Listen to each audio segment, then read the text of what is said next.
this particular video, we will discuss the gerund phrase.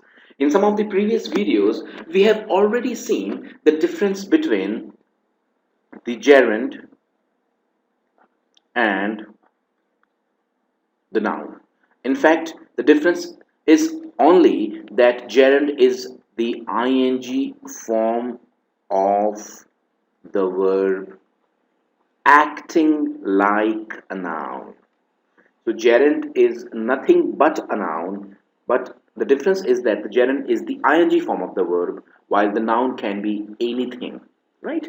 So gerund is nothing but the ing form of the verb, and just as we had the noun phrase, we have discussed the noun phrase in our video on noun phrase. Now we will discuss the gerund phrase, right?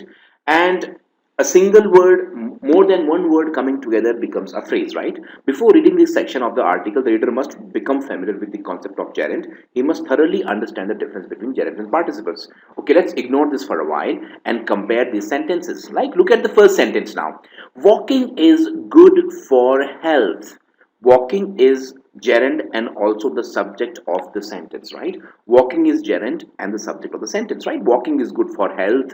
You can say honey is good for health, right? So this particular word is doing the job of a noun, and I can replace walking with honey, with oranges, with any kind of noun, and the sentence would make complete sense, right? So walking is a noun, it's a gerund, right? Walking early in the morning is good for health. So walking is good for health. I am replacing the phrase walking with walking early in the morning, and this becomes basically a gerund phrase. Why? Because the most important element of this phrase is the gerund walking. Look at this. Walking early in the morning is a gerund phrase, and also the subject of the sentence. Of course, it is a subject. What is good for health? And the answer is walking early in the morning is good for health. We can replace the entire gerund phrase with the noun apple. Apple is good for health, right? So walking early in the morning is good for health. The secret to healthy life is getting up early in the morning, right? The secret to healthy life is something, right? So that something can be one idea, or we can have the entire phrase. Getting up early in the morning is a gerund phrase and functions like a subject complement. We can replace the whole gerund phrase with the noun spirituality, right? So we can say the secret to healthy life is spirituality, which is basically a noun, but we can replace that with getting up early in the morning, which becomes basically a gerund phrase, right? The secret to healthy life is spirituality, right? So basically this is the subject complement. What is the secret? The secret is getting up early in the morning. So this getting up early in the morning complements the subject, the secret, right?